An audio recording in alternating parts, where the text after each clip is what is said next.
kita mulai tentang hak miliknya terlebih dahulu, Pak. Tentang hak milik satuan rumah susun, Pak ya. Nah, kita mengenal adanya hak milik dulu. Iya. Nah, sekarang hak milik atas satuan rumah susun, perbedaannya itu apa, Pak? Hak milik atas satuan rumah susun satu pengertian. Hak milik atas tanah satu pengertian lagi. Secara umum itu kan hak milik gitu ya. Iya, Ini juga hak milik atas satuan rumah susun. Merasanya bahwa ini sama nih, turun-temurun terpenuh. Padahal ternyata khusus untuk hak milik satuan rumah susun itu mengikuti dengan subjek hak atas tanahnya, di mana rumah susun itu berdiri. Dan yang menjadi miliknya dia itu apa, Pak? Yang menjadi miliknya yang menjadi pemilik dari hak milik satuan rumah susun ini apa, Pak? Itu meliputi satu unit apartemen yang didiami, satu unit ruangannya, jadi ruang gitu ya. Kalau dia beli 7 kali 3 21 meter atau 36 meter, berarti yang itu unit unitnya itu milik perseorangannya. Tapi dia juga memiliki bagian bersama, benda bersama, sama tanah bersamanya. Apartemen ini berdiri di atas HGB misalkan. Nah, ketika ada seseorang beli, dia mendapatkan sertifikat hak milik atas satuan rumah susun. Tetapi kalau untuk hak atas tanahnya sebetulnya di HGB. Iya. HGB ya. HGB. Nah, kemudian miliknya adalah miliknya unitnya itu. Unitnya itu dan tadi pemilikan bersama. Ruang itu dan di luar itu ada hak bersama. Ada dua ya, Pak ya? Hak individu dan hak bersama, gitu. Hak milik perseorangan hak tadi. Perseorangan. Nah, dia jadi unitnya ada ruang yang dia beli itu. Iya, ruang plus mungkin bangunan yang ada di situ. Di luar dari itu ada hak bersama. Ada yang meliputi bagian bersama, benda bersama, tanah bersama. Nah, orang suka nanya itu apa bedanya bagian bersama dengan benda bersama? Nah, itu bedanya apa? Nah, kalau bagian bersama itu dia menyatu dengan struktur bangunan. Benda bersama bagian menyatu. Bersama. Bagian ya. Nah, bagian bersama ini menyatu dengan struktur bangunan. Contohnya lift. Lift ya. Nah, nempel, berarti nyambung ya. Ya. Terus lobby ya. Terus ruang tangga gitu ya. Itu contoh-contoh dari bagian bersama. Itu bagian bersama. Oh iya, koridor. Berarti di dalam bangunan itu bertingkat itu. Iya. Tapi dimanfaatkan secara bersama. Dimanfaat bersama itu. Kalau lift kan dimanfaatkan secara bersama. Iya. Koridor juga bersama, tangga juga kan. Itu yang disebut bagian. Nah, dia menyatu dengan struktur bangunan. Kalau apartemen tinggi segini, ya yang ada di bangunan-bangunan ini, berarti Pak ya, yang digunakan bersama itu adalah kita kelompokkan ke dalam bagian bersama. Termasuk lorong. Iya, kan di depan koridor namanya. Iya. Lorong saya gitu.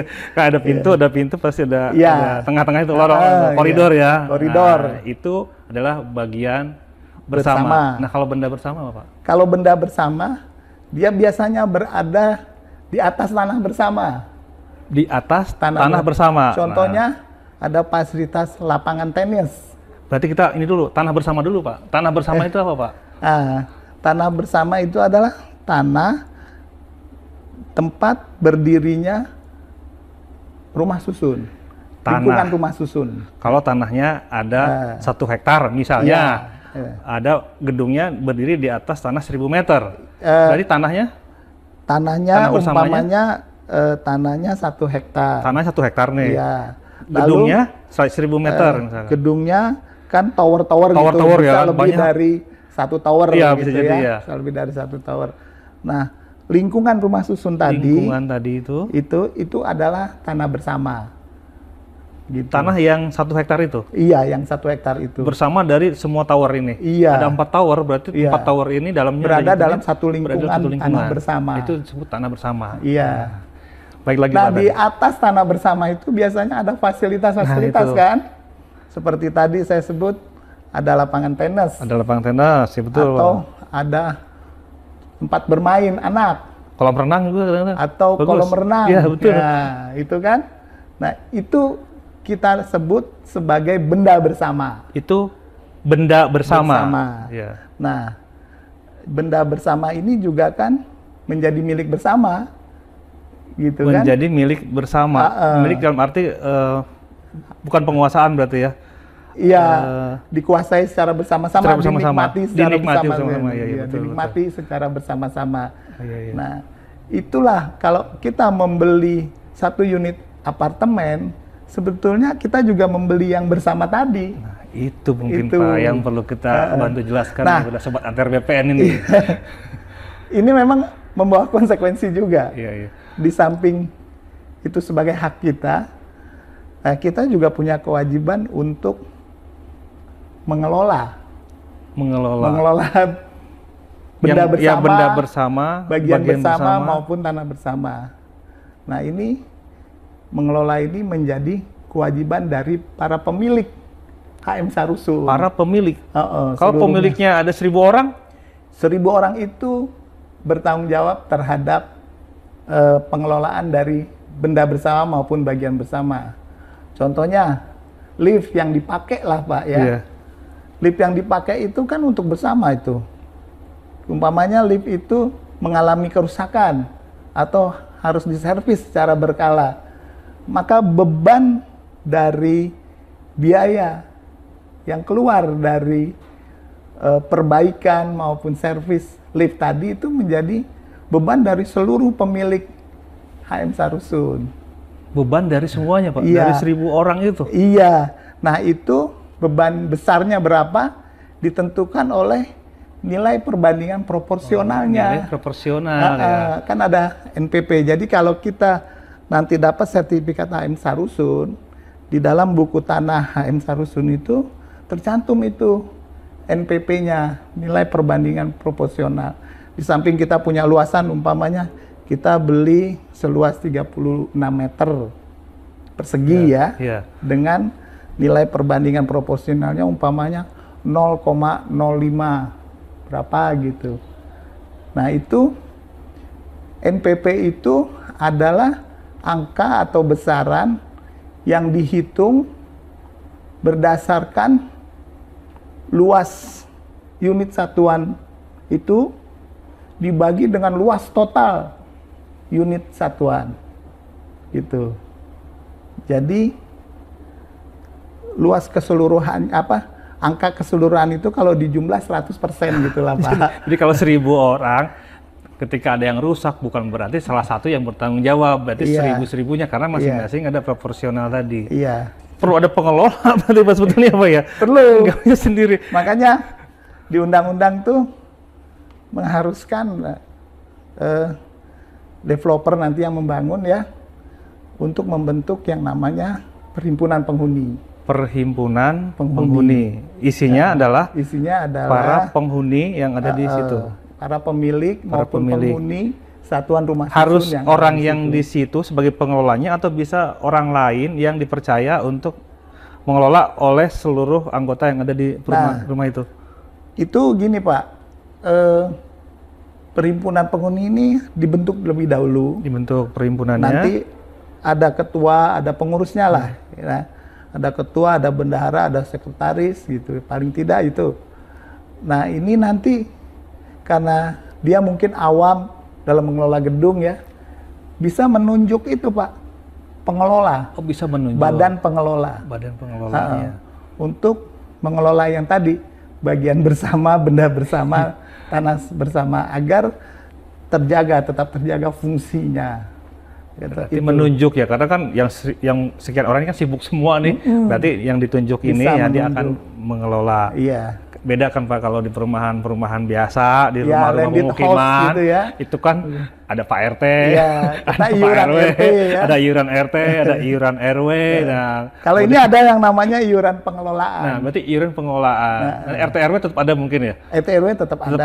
Secara administrasi pemerintahan ya. Terus untuk pengelolaannya tadi. Nah, kemudian gini Pak, tadi kan kepemilikan atas satuan rumah susun juga tergantung dari hak atas tanah yang berada di atasnya, di bawahnya, gitu Pak ya? Iya. Ya tempat berdirinya maksud saya. Rumah susun. Nah, kalau misalnya ada HGB Pak ya, HGB-nya berakhir. Iya. Nah, ini saya kan udah punya di atas, udah beli nih. Iya. Saya nggak tahu tadinya misalnya gitu ya. Nah terus gimana nih? Nah, ini adalah tugas dari perhimpunan penghuni tadi untuk mengurus perpanjangan dari HGB yang akan berakhir ini.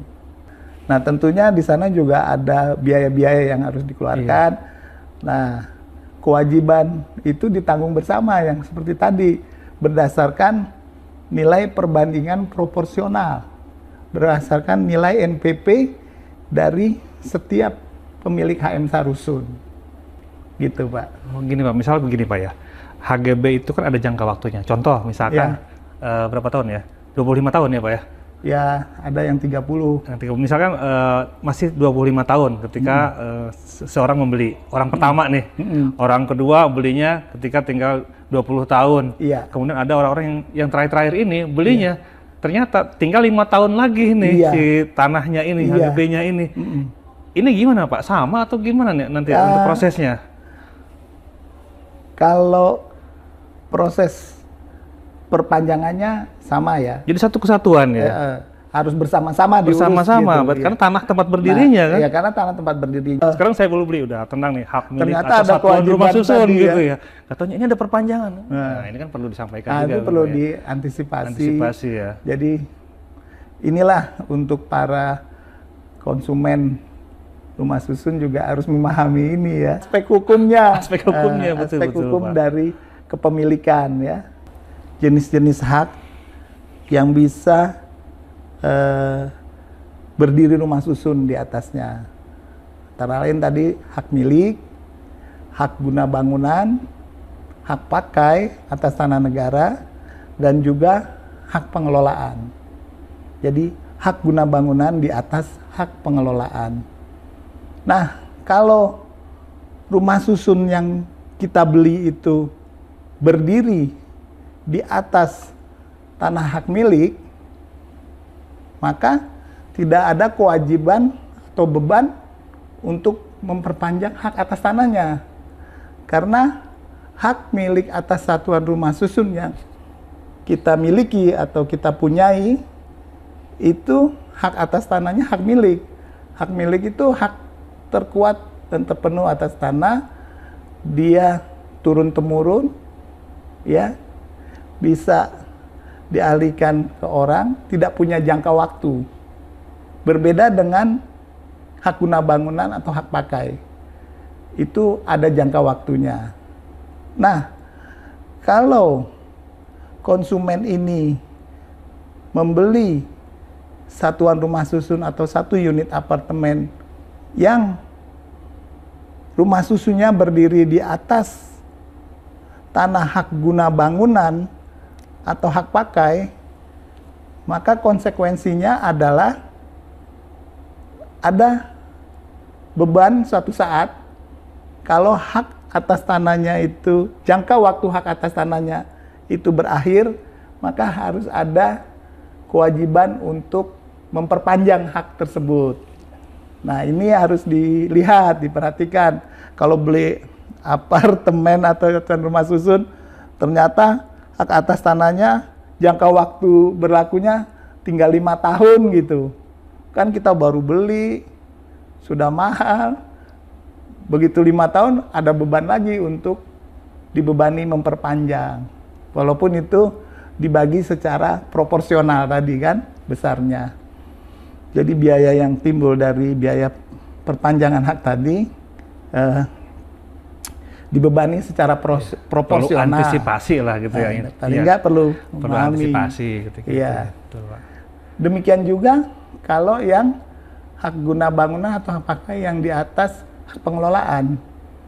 Nah, ini konstruksinya kan jadi ada hak pengelolaan, ada hak guna bangunan di atas hak pengelolaan itu atau hak pakai, baru ada hak milik atas satuan rumah susun. Iya. Nah, ini juga ada kewajiban memperpanjang tadi. Dan biasanya adalah di kewajiban tambahan, kalau di atas hak pengelolaan harus ada rekomendasi dari pemegang hak pengelolaan. Umumnya tuh pemegang hak pengelolaan tuh pemerintah ya, pemerintah daerah, bisa pemerintah pusat. Nah ini ada juga biaya retribusinya di situ, di samping beban biaya memperpanjang hak guna bangunannya.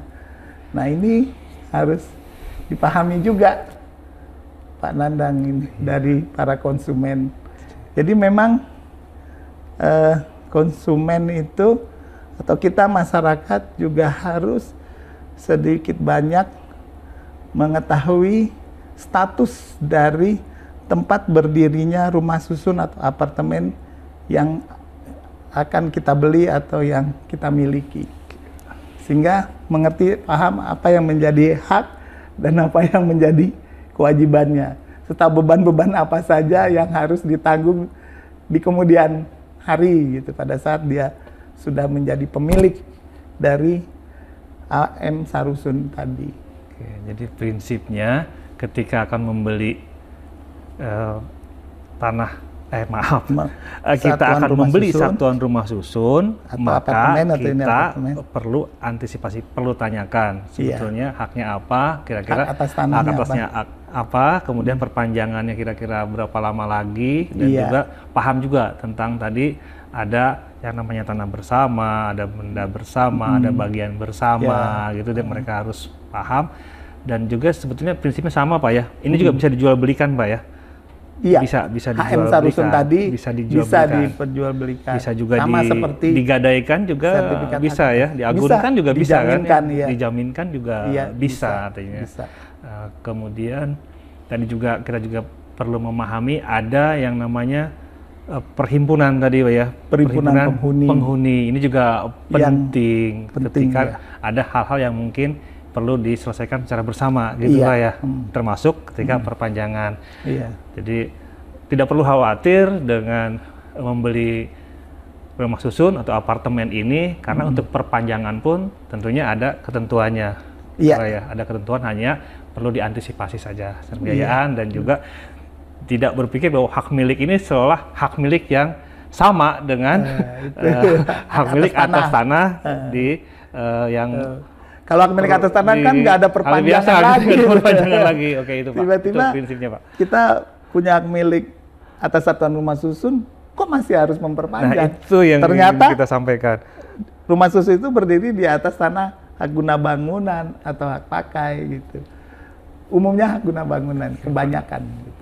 Oke Pak, terima kasih Pak Sus, dan ini juga bisa menjadi tambahan pemahaman, tambahan pengetahuan bagi kita semuanya terkait apartemen ini, mengenai hak milik atas satuan rumah susun, apa perbedaannya tadi dengan hak milik, kemudian mengenai pertelaannya, apa yang dimaksud dengan tadi benda bersama, kemudian bagian bersama, tanah bersama, dan hak kemudian perseorangannya, hak perseorangan, kemudian nilai proporsional, nilai perbandingan proporsional, kemudian tadi diperlukan adanya perhimpunan penghuni, dan kemudian bagaimana perpanjangan seperti apa, dan untuk hal ini, untuk apartemen mungkin kedepannya akan terus berkembang ya Pak ya, akan terus berkembang kedepannya, karena ini adalah salah satu upaya, salah satu alternatif juga untuk pembangunan kebutuhan perumahan. Dan di sini juga bisa antisipasi rumah-rumah kumuh, kan kita banyak melihat meremajakan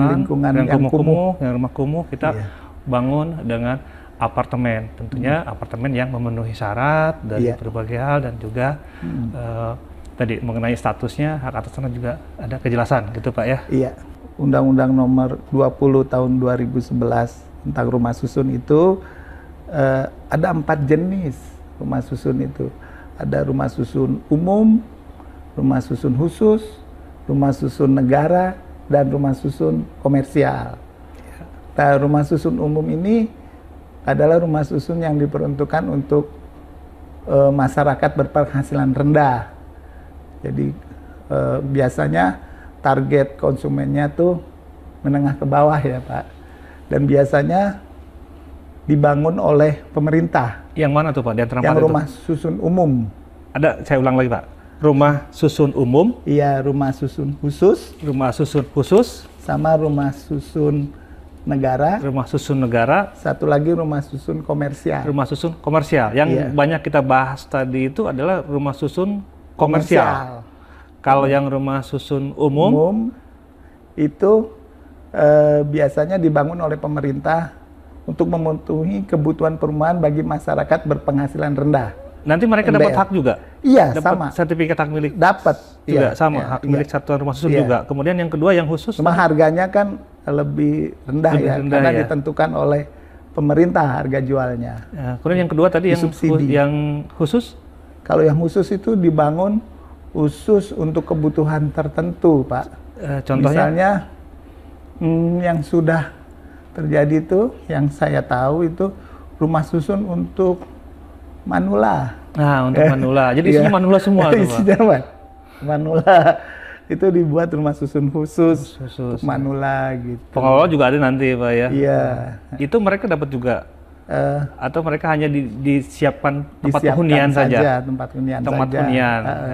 Tempat hunian tetap yang mengelolanya berarti pemerintah juga? Pemerintah ya. Kemudian satu lagi rumah susun negara. Rumah susun negara biasanya dibangun untuk kepentingan pejabat negara ya, atau pegawai pemerintah lah gitu. Untuk pegawai semacam asrama, Pak? Semacam asrama atau umpamanya kita nanti pindah ke ibu kota baru, dibuatkan nanti rumah susun di sana yang penghuninya nanti adalah para pegawai kita. Tapi tentunya beda lah Pak ya, dengan sertifikatnya. Nggak dapat sertifikat kalau itu, karena memang disediakan khusus disediakan. Biasanya untuk menempati. Untuk menempati, jadi penghuninya adalah hanya menempati. Jadi kalau kita buat secara umum, ada yang memang khusus untuk dia itu menghuni saja, gitu ya, sehingga dia yang menghuni saja tadi, yang seperti yang manula tadi, kemudian yang tadi pegawai gitu ya. Ada juga yang sewa. Ada juga yang sewa. MBR tadi kan bisa sewa gitu. MBR ada yang Pemda sewa. bikin, umpamanya Pemda DKI ya, membuat rumah rusunawa namanya tuh. Rumah susun sewa. Bisa disewakan bulanan gitu. Ada yang komersil. Ada yang komersil. Yang komersil umumnya untuk menengah ke atas ya. Menengah ke atas. Yang marak bagus itu di Jakarta bangun-bangun itu berarti itu yang termasuk yang komersil ke atas, ya. Itu yang komersial. Nah, komersial ini sendiri bisa campuran, yang bisa ada hunian, bisa non hunian, bisa untuk toko ya, untuk jual. Nah, iya betul Pak. Pertokoan. Di komersil ini ada yang untuk hunian, berarti untuk tempat tinggal. Tempat tinggal. Kan di dalam rumah susun atau di apartemen itu ada ruko-ruko nih Pak. Ya. Nah ini gimana nih? Itu namanya non hunian. Non hunian. Tapi konsepnya sama dalam sertifikatnya? Sistem rumah susun. Sertifikatnya HM Sarusun. Sama juga ya? Sama. Beda penggunaan? Beda pemanfaatan. Pemanfaatan. Kalau tiba-tiba dirubah dari tadinya ruko menjadi hunian gimana? Itu harus melakukan perizinan ulang. Oh, perizinan ulang. Iya. Nggak jadi bisa semau-maunya. Karena harus ada perizinan ulang. Begitu juga sebaliknya ya, dari hunian mau dibikin pertokoan juga harus. Nah ini saya makanya punya apartemen, itu mau jadi toko gitu, nah nggak ini bisa. Sekalian aja saya coba jelaskan, ada yang namanya dokumen pertelaan. Nah, dokumen pertelaan itu menggambarkan tentang sistem rumah susun itu secara utuh, secara jelas gitu. Jadi rumah susun itu dibuat pertelaan namanya. Pertelaan itu isinya mengenai gambar dan uraian dari unit-unit satuan apartemennya ya. Lalu tadi bagian bersamanya mana aja, benda bersamanya mana aja, kemudian lingkungan tanah bersamanya yang mana gitu kan.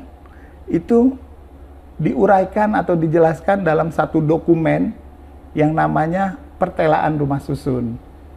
Nah, dokumen ini menggambarkan sistem rumah susun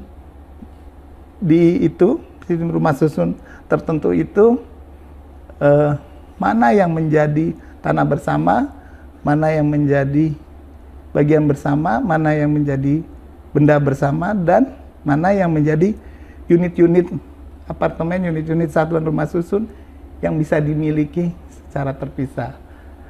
Dokumen gitu. Pertelaan. Pertelaan. Tadi kita sudah jelaskan di awal, ya Bapak jelaskan di awal. Nah ini dokumennya dalam dalam sebuah bentuk gambar dan uraian. Itu pertelaannya. Jadi jelas itu batas-batasnya mana saja gitu. Batas-batas dari benda bersama, batas-batas dari tanah bersama ya, batas tanahnya, terus benda bersama apa aja, terus bagian bersama, terus batas dari satuan-satuan rumah susun itu juga jelas. Jelas ya, kalau di rumah dewa ada peta ya, ada juga peta ada ya. Gambar potongan juga, potongan apa tegak, potongan horizontal. Bisa bentuk vertikal. 3 dimensi juga begitu gambarnya ya? Iya, berbentuk 3 dimensi juga, di samping juga berbentuk denah. Berbentuk denah juga ya. Nah, nanti ini juga dijadikan bahan lampiran dari HM Sarusun. Nah, HM Sarusun tadi itu kan ada buku tanah, ada surat ukur tentang tanah bersamanya, dan ada gambar denah tentang unit. Jadi bentuk sertifikatnya juga berbeda ya Pak ya, dengan sertifikat yang tanah yang biasa gitu ya. Dia ada apa sih tadi Pak? Buku tanah. Buku tanahnya. Ada surat ukur. Ada surat ukur. Dan ada gambar denah. Berarti yang beda itu di denah gambar yang pertelaan tadi. Iya. Denah itu menjelaskan tentang denah dari satuan rumah susunnya itu batas-batasnya. Kemudian posisinya di dalam satu lantai itu di mana? Per lantai berarti nanti. Denah lantai. Jadi ada denah satuan namanya, satuan rumah susun. Denah satuannya, kemudian ada denah lantainya di mana satuan itu berada di lantai berapa gitu. Nah, itu yang membedakan dengan sertifikat hak atas tanah. Kalau sertifikat hak atas tanah itu kan hanya terdiri dari buku tanah dan surat ukur. Kalau hak milik atas satuan rumah susun, sertifikatnya tuh ada buku tanah, ada surat ukur, ada gambar denah.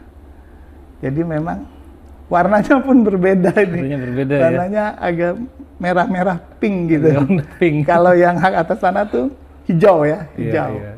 Sampulnya itu, sampul sertifikatnya. Nah, itulah gambaran secara umum kira-kira seperti itu, Pak Nandang. Terima kasih Pak Sus. Semakin banyak bahasan kita ya. Mungkin kita coba bahas lagi di lain waktu, Pak Sus, karena banyak sekali sebetulnya yang ingin kita pahami terkait dengan apartemen dan tentang rumah susun ini, khususnya mengenai hak atas tanahnya, perolehannya, kemudian nanti bagaimana mekanismenya, kemudian konflik-konflik yang kemungkinan terjadi, dan kemudian nanti bagaimana penyelesaiannya itu masih banyak kita coba. Mudah-mudahan masih ada waktu, nanti kita coba bahas lagi ya Pak Sus. Siap.